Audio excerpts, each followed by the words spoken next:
So they go out and they liked Hendon, but I think I'm not speaking for the Raiders. I'm just saying things I heard around the NFL was there was a little bit of concern about his health. And remember, if there wasn't, a team would have traded into the first to get that fifth year option. So Hendon fell, and they were okay with that because there were some other draft picks that they really liked and were surprised that they fell to them. But Aidan O'Connell, Tanner McKee, there were a group of guys that are not as mobile, but with big arms. They are great game managers. They are guys that can really do a lot.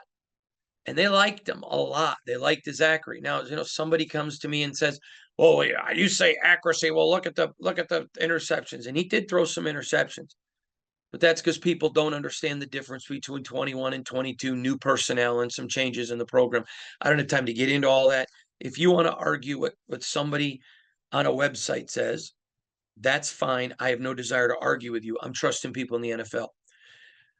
Now, I know of several NFL teams. Obviously, I know people at almost every team, and that had him ranked as their number one pocket passing quarterback or number two. But I won't get into all that. But he was very highly rated. Tanner McKee, another quarterback, very highly rated. And Aidan McConnell, remember, this is a guy that a year ago, a lot of people would have said would have been a first or second round pick, drops to them in the fourth round. Matter of fact, let me just double check, look at my notes here again. Yeah, he flew fourth round, pick 135. So the Raiders value him. He's their highest rated quarterback for their system. It's really important to understand.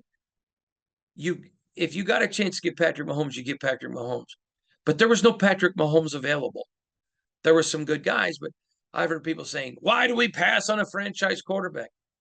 Well, a lot of people in the NFL would tell you there wasn't a franchise quarterback in this draft, a dude. But the point was, for their system, they get Aidan O'Connell. Now, here's the deal with Aidan. He's a guy that a year ago, if you would have been told me that he get picked in the fourth round, no one would have believed it. But due to some circumstances he didn't control, he drops. But he fits the Raiders system perfectly. He's a guy that's going to come in and be a backup, but has potential to be something else. Now, many of you are not aware of this, but Bill Parcells used to have a hard, fast rule in the NFL. They wanted guys who'd been multiple year starters and captains. He wouldn't have picked an Anthony Richardson. And I knew there was a lot of people that liked Anthony Richardson because of his physical attributes.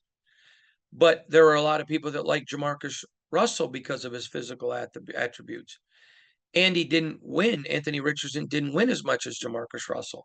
Now, I don't think Anthony Richardson is Jamarcus Russell 2.0 because I don't think he has the character issues. He's a high character kid, great kid, by the way.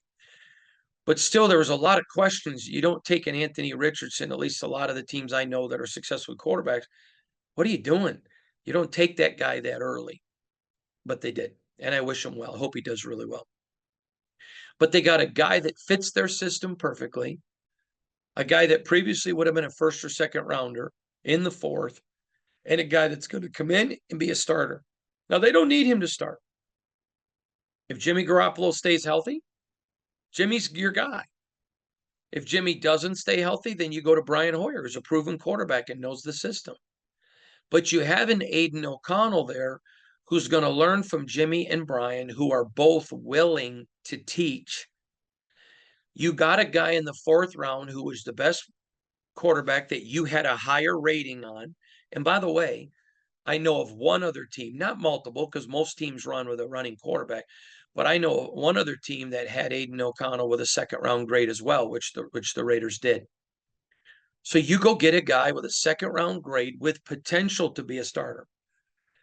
And you use that Bill Parcells method of this is a proven winner, proven track record guy. Go look at what he did against that Michigan defense in the Big Ten championship game. This guy played well. Now, I gave O'Connell a grade of a B. Again, just based on where other people had him on the board. I know the Raiders had him in their second tier of quarterbacks with a second round grade. You pick him up on the fourth. I'm going to give him a B. If you wanted a running quarterback, so you're going to grade him a lot less, that's fine. But that's like giving somebody a B on a biology exam because you want them to do a physics exam. It's not apples to apples, oranges to oranges.